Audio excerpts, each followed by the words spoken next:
leaders, entrepreneurs, and stakeholders, helping us understand the trends, opportunities, and challenges shaping business growth in today's economy. Technology is rapidly transforming the way people live, learn, work, and do business across the world. Artificial intelligence, automation, digital innovation, and emerging technologies are reshaping industries and creating new opportunities, making digital skills increasingly essential for success in the modern economy. Yes, across Nigeria, more girls and women are enhancing technology, embracing technology as a pathway to education, entrepreneurship, employment, and economic independence, and from software development, data analytics, to digital marketing, cybersecurity, and artificial intelligence. Technology is opening doors to career and businesses that were once beyond reach for many women. As Nigeria continues to build a competitive digital economy, investing in women's digital skills, expanding access to technology, education, and promoting inclusive innovation will be a critical driving to sustainable economic growth. And today, we will be discussing empowering females through technology and preparing Nigerian girls and women for the future of work in the age of AI and digital innovation.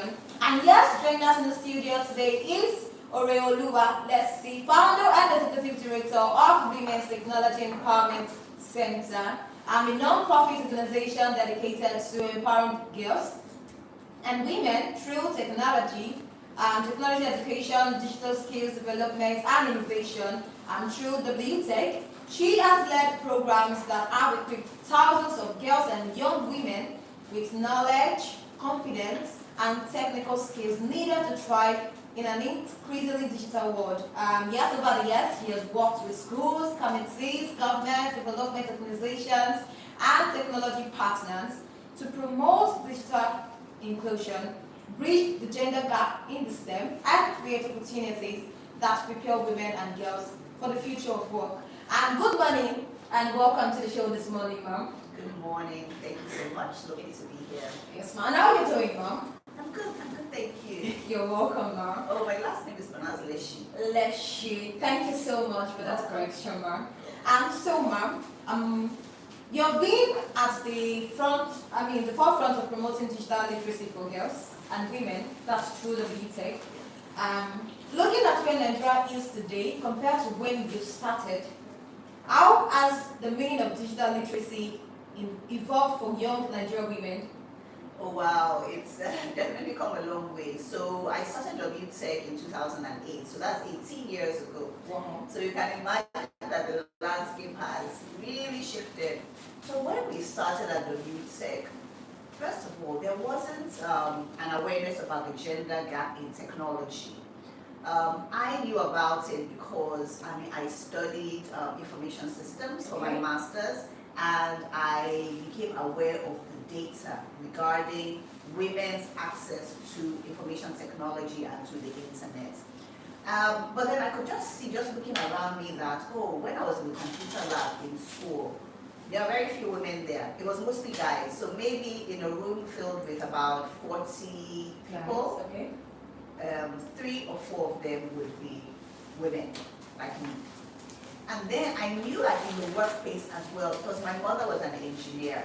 I knew that she didn't have a lot of female engineer colleagues. They were mostly guys that she worked with. So just from that, just my observation, I could already see that, women are not really operating in this space. But then when I now started to look at the data, I saw that women had less access to computers, less access to technology, the internet. This was, in around 2008 when we started. Now, the idea of women using technology or girls using technology was also not as common as it was, as it is now.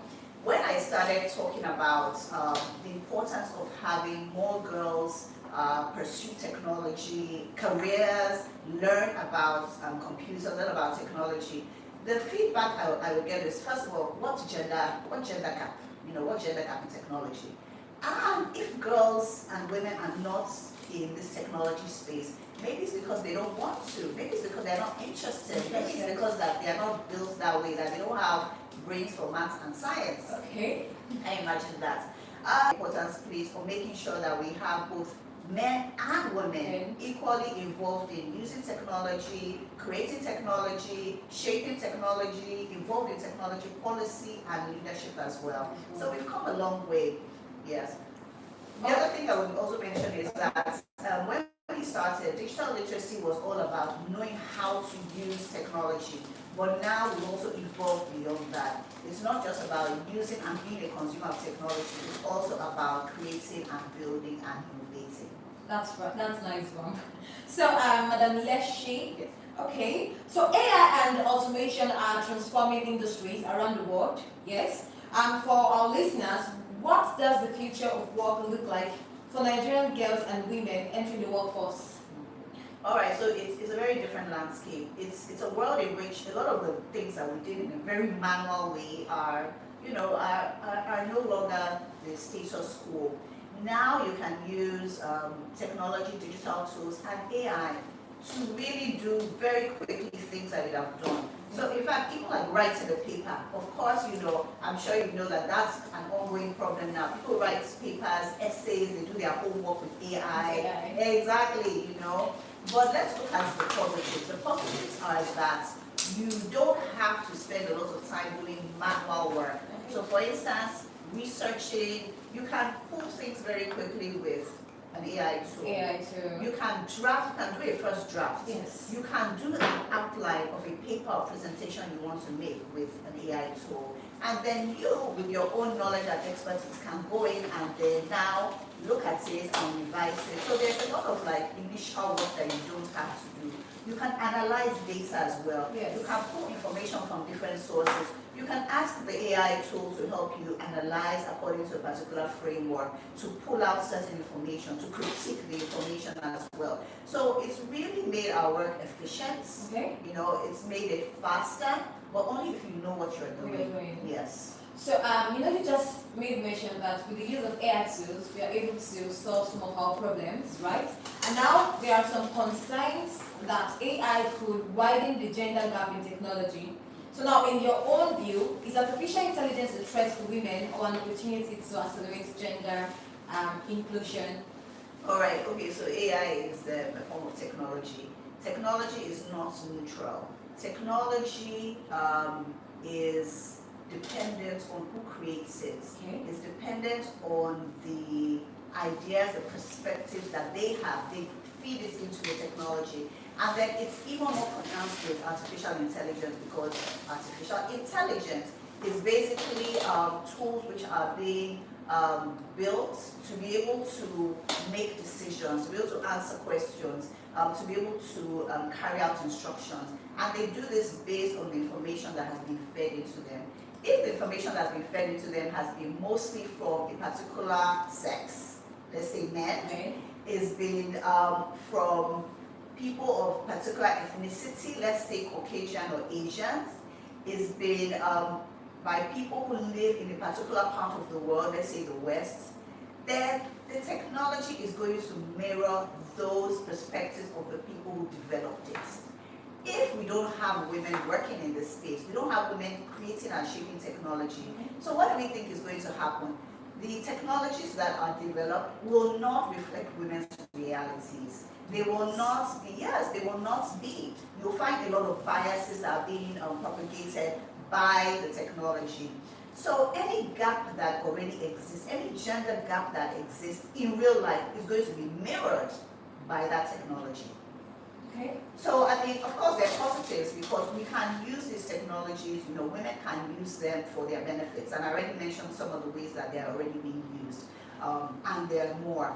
But if women are not in this space, they don't understand how to use artificial intelligence or other digital tools, they are not helping to create and shape the technologies, then that gender gap is only going to widen. Because what happens in real life is mirrored by what happens on the digital life. All right, so what technology and AI-related skills do you believe will offer the greatest employment and entrepreneurial opportunities for Nigerian women? So, I mean, I think first of all, you start with AI literacy, just understanding what is AI, what is it all about, what does it mean, how does it work, what are the different tools, that I can use. Just having an understanding of it, that's the basic, that's where you start from. And then you now start to understand how you can either match different tools to different tasks that you're doing, different objectives that you have, having a good understanding of digital tools, having a good understanding of data, how to use AI for finding data, analyzing data, for presenting data, using data to make decisions, whether it's business decisions or other decisions as well. And then, of course, in addition to any technical skills, there are also what we like to call soft skills. Yes. How can you critique what you are reading? How can you use AI with empathy? How can you use AI in a smart and strategic way? The fact that there's AI now and it's everywhere now, that's also leading to other opportunities and other dangers. Our data is out there, so there are issues of data privacy, which leads to the importance of cybersecurity. So those are other areas that there are other opportunities that present themselves for women in this space. That's nice, wow. So in many communities, technology is still seen as a male-dominated field. So, what cultural and societal stereotypes are you working to change? Okay. So remember when at the beginning of this interview, I spoke about how when we started, it wasn't seen as necessary for girls and women to use technology. And the feeling there was like, oh, if they are not in this space, maybe they just don't have the aptitude or the interest for it. But I mean, thankfully, we've come a long way now. There are a lot of those stereotypes that we counted in our work that, number one, tech is not for girls, maths and science are not for girls, maybe women should focus on the softer subjects, Yes. or those courses, they take too long in university, like 5 years, 6 years. A woman has to get married, has to have children, So people are already planning for you, planning, your life as a woman, So those are stereotypes that really hold a lot of girls from even thinking about or considering these careers as possibilities. In addition to the fact that, you come out to the workplace and you find that, oh, there are not so many people who look like me in this workplace. Maybe this place is not for me. Maybe this technology landscape is not for me. Maybe engineering is not for me. So the lack of female representation is also an important factor in not having more girls and women in this space. Thankfully, it's changing. The numbers are rising slightly. Okay. So if we look on the global level, about 35% of the people who study STEM degrees, this across the world, are made up of women. Only 35%. Then we now look at the tech workplace, it's roughly about 25%. Then we look at the AI workplace as well. According to data from LinkedIn, women make up about 30% of the global AI workforce. According to UNESCO, it's about 20%. So let's say between 20 to 30% of the global AI workforce is women. So we see that there's a huge gap. We see that, when you have these stereotypes, they discourage girls from wanting to pursue these careers. And then when you have very few women working in this space, it discourages the next generation even more because they have that, reinforcement of the idea that this space is not for me. Yeah. So there's really a lot that, we in our organization and other organizations have been working towards to counter these stereotypes. All right. So if a parent has a daughter who is interested in science or technology but has limited resources, what practical steps can they take to nurture our interest? All right. So it all starts in the home. That's where everything starts from. So I would say number one, encourage their curiosity. Science and technology is all about curiosity. Curiosity about how the world works. Why is the sky blue? Why are rainbows the color they are? Why is the sand, the earth brown? Yeah. Why is that when we jump up, we come back down again? Are there all these images on the TV screen? Where are they? I look behind the TV. I don't see any, men and women dancing around. Where are they? So encourage their curiosity. Don't shut them up. Don't say, please, please, please, please, please, You ask too many questions. And sometimes as parents, when we are tired, we may tend to do that. So number one, encourage the curiosity of your children, both boys and girls. Then encourage them to play as well, because it's in playing that people learn, children learn. Yes. I think it was Maria Montessori who said, the work of a child is play. So encourage them to play. And then play how? Give them toys that can help to develop their logical, their problem solving capacity and abilities. So jigsaw puzzles, blocks so they can build, Legos so they can assemble things. Even if you don't have to buy like a fancy science kit, just maybe have them in the kitchen with you when you're cooking. Cooking is science.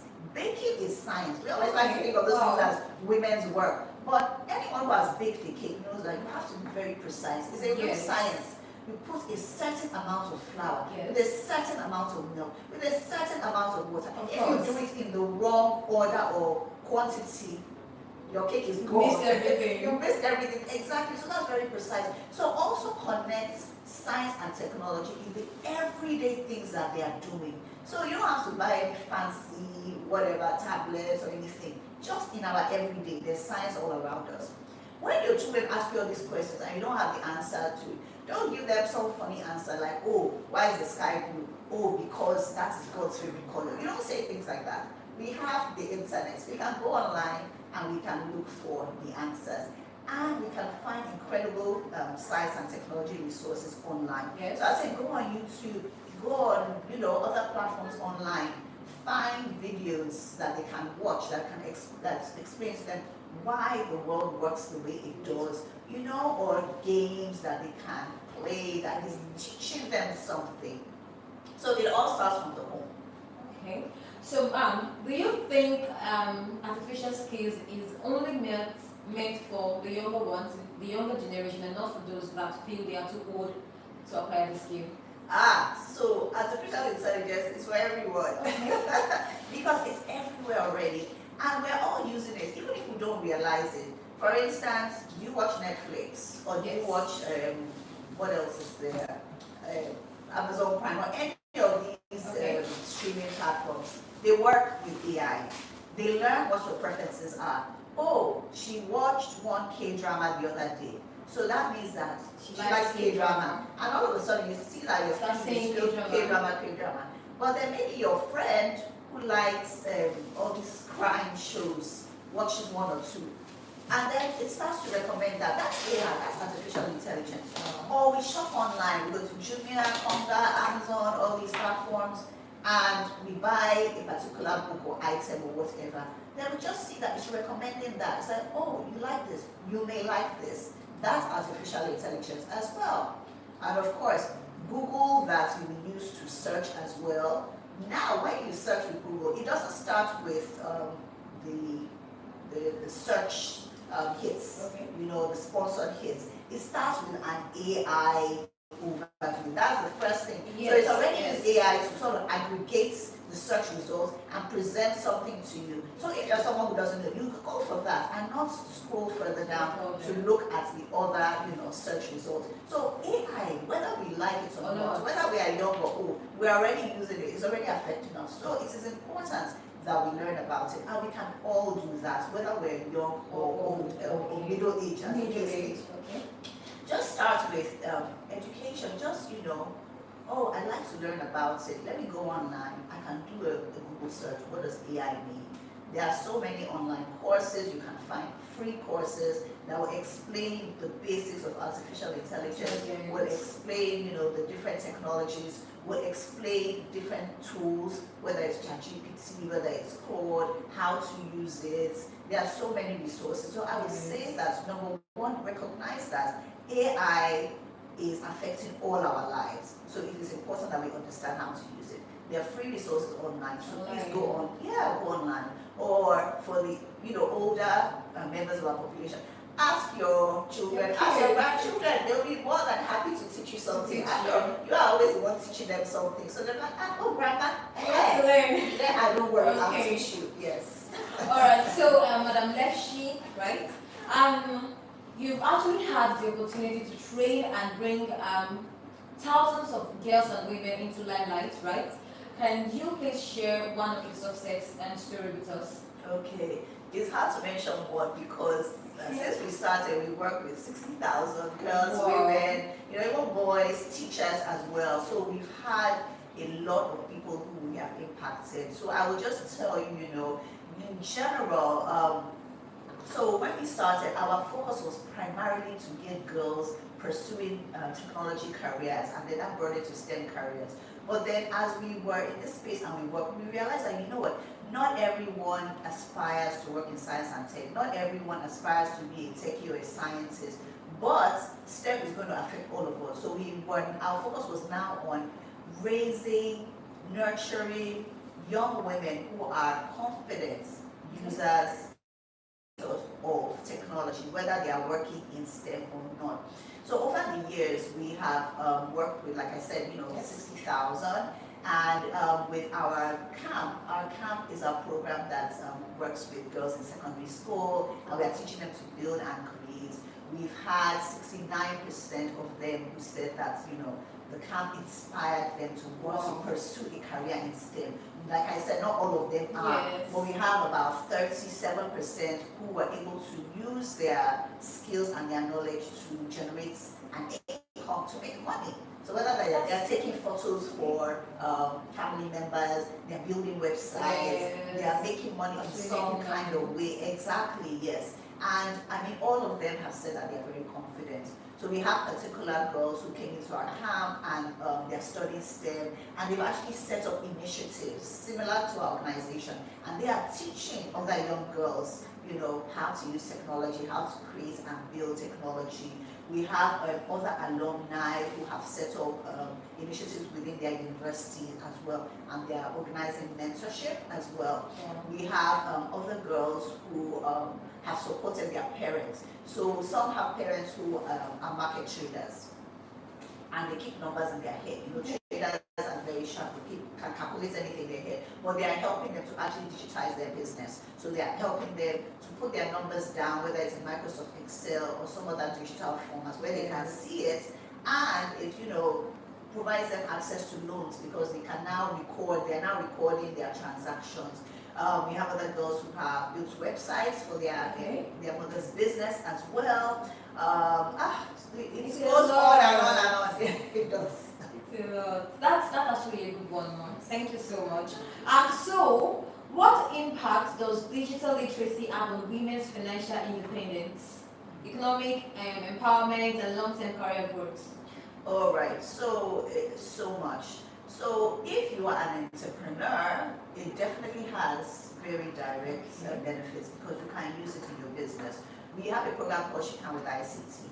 And the focus of She Can with ICT is to work with micro, small, and medium-sized female entrepreneurs and showing them how they can leverage technology for the growth of their businesses. Now, these are businesses, they're small. Many of them don't have an office or a shop space. It's something that they do in their house. Exactly. And the thinking generally is that to start a business, you need a lot of capital. But you actually don't. You need the idea, you need the will to start, you need to have a solid business idea, and one or two clients. You can start with one or two clients. With technology, you are able to reach out to people who are not in your vicinity. Generally, with a lot of small and micro scale size businesses, they start with the people around them, their friend, their neighbor, their cousin, their auntie, the person in their church or their mosque. But with technology, you can reach beyond that.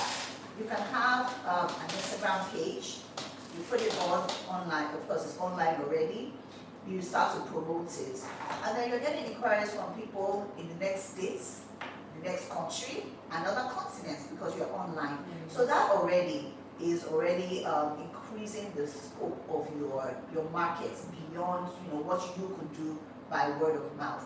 Then you are able to use the tools, you're able to digitize manual processes. So whether it's writing manually, my expenses, my income. Yes. You can type it in. It's there. Then you can analyze it. That comes with greater digital literacy. You can analyze it, put together your expenses for the year, maybe for the last 2 years. You can do projections as well. Then of course there's this role of publicity, content creation, and then also, even if you are not an entrepreneur, you are able to use these tools and you're able to make your work more efficient.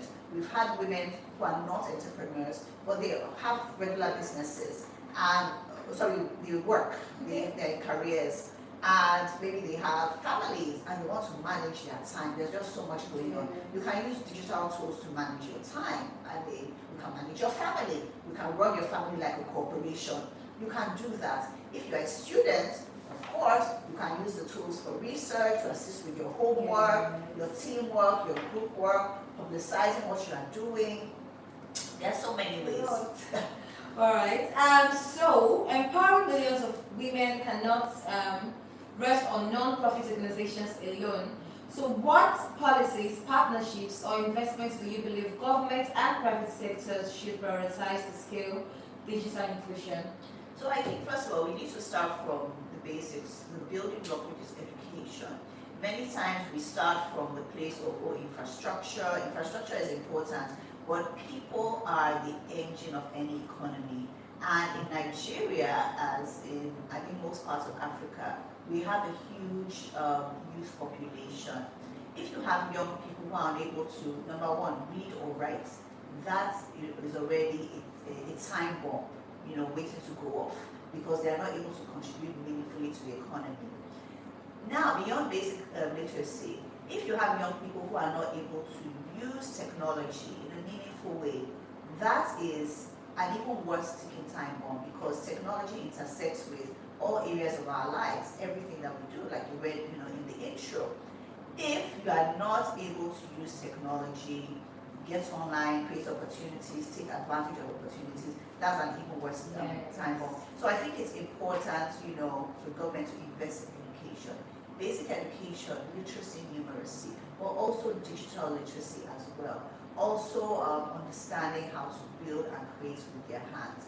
Also knowing how to build a business. I think that's important for us to actually teach in schools as well. Those are things that we start. So number one, that investment in education is very important. Exactly. And then you couple that with continued support and mentorship.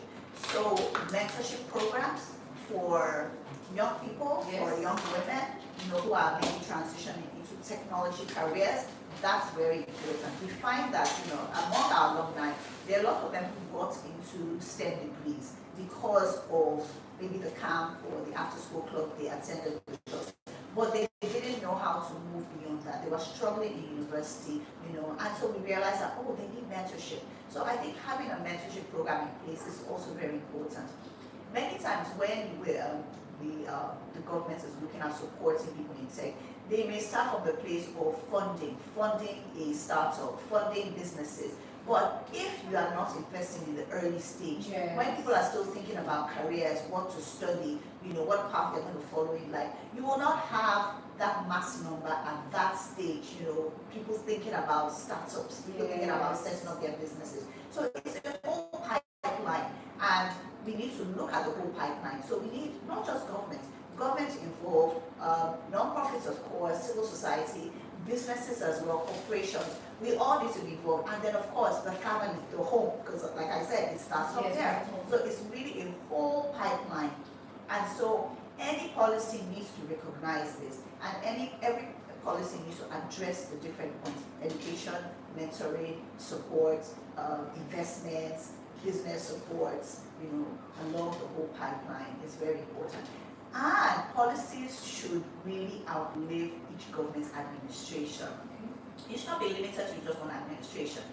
In our organization, we worked on different initiatives that were launched by different administrations.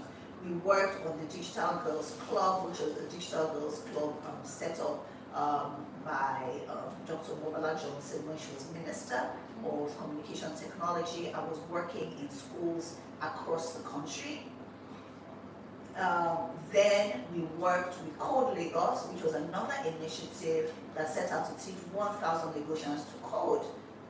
Amazing project. Was, after that administration left, that project no longer exists. So we had incredible project. We had Ready Steady Work. That was another one as well that was targeted at students at the tertiary level, preparing them for the world of work. So many wonderful initiatives, but there's no continuity. So there needs to be continuity because these skills cannot be, and this change cannot be made within like 1 or 2 years. It needs to be part of a master plan that goes on, over maybe the next 10 years, 20 years, and that means that different government administrations need to work together. I'm handing over now, I'm handing over to you. So we are here, we're in office, we do what we can. When we are leaving office, we're handing it over to the next, administration. All right.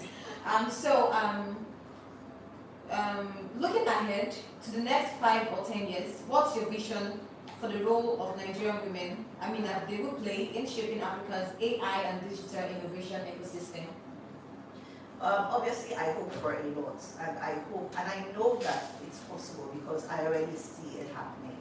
I'm part of different women in tech groups, women in AI groups as well, and I see that, of course, women are capable. That's, that goes without saying. Very smart, very driven, and very interested in knowing how to leverage technology, for their own and the country's social and economic development. And I feel that if we continue on the trajectory that we are, I'm hopeful that we'll have more women who are working, using, building technology, not just AI, but also AI as well, who are contributing to the shaping of the technologies that we will be using tomorrow. That is my hope, that's my prayer, and that's my belief. All right.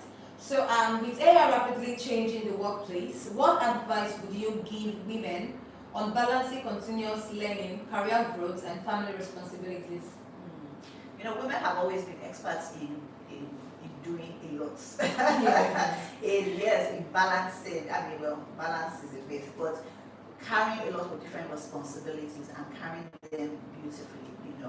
So I see that these technologies, have the ability, like we have said, to change, so much about our lives. But sorry, can you repeat the question? So the question is, what advice would you give on women on balancing continuous learning? All right, okay. Continuous learning is actually a must in today's world. Technologies are changing all the time. When I learned how to build websites, I learned with by writing the code in HTML. No one does that anymore. No one starts by writing the code. There are tools that can help you to do it. You can even do it with AI. You can describe the website that you want, and it builds it, within minutes. So that means that continuous learning is a must. We must invest in making sure that we are up to date, and that can be as easy as identifying the area that you want to learn about. Okay, I want to learn about AI. I want to keep up to date with AI. You find like your favorite podcasts that talks about AI, and you are listening to it while you are doing other things. Exactly. You find like your favorite YouTube show, and you are watching it or you are listening to it while you're doing other things. There are many online courses. There are many platforms that you can subscribe to. Some free, some paid for, that you can subscribe to. So I would say that, recognize that we're going to have to keep on learning. So find ways that are easy, that fit into your lifestyle, that you can keep it up, basically. It doesn't always have to be going back to school to doing masters. It doesn't have to. Okay. So finally, to every girl or woman listening today who feels intimidated by technology or believes the digital world is not for her, what message would you like to pass across to her? I'll say that technology is for you. Technology is for everyone. Never mind what you see, like when you watch all these tech shows or you hear the concepts of tech gurus. Technology is for everyone.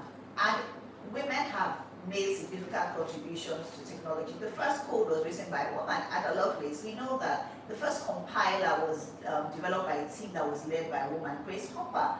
You know, the first Nigerian company that assembled computers within the country, because before that we used to bring them in, was a woman, engineer Florida Seriki. Women have made such incredible contributions to technology. Exactly, and so why not you? We can all do it. Okay, thank you so much, ma'am. Thank you so much for joining us, Madam Oluwa and Oreoluwa Leshi. Yes, and for sharing your valuable insights and perspective on this important subject, ma'am. It's lovely having you on the show today, ma'am. And enjoy your day. Thank you. Thank you, ma'am. And that's it. Today's discussion has highlighted the importance of equipping Nigerian girls and women with digital knowledge, AI skills, mentorship, and the confidence to thrive in an increasingly technology-driven economy. If you're just joining us, you can catch highlights of this conversation and connect with us on our social media, and we are Trade FM Live across all platforms: Facebook, X, formerly Twitter, Instagram, and our YouTube channel. Thank you so much for staying tuned, and have a wonderful day.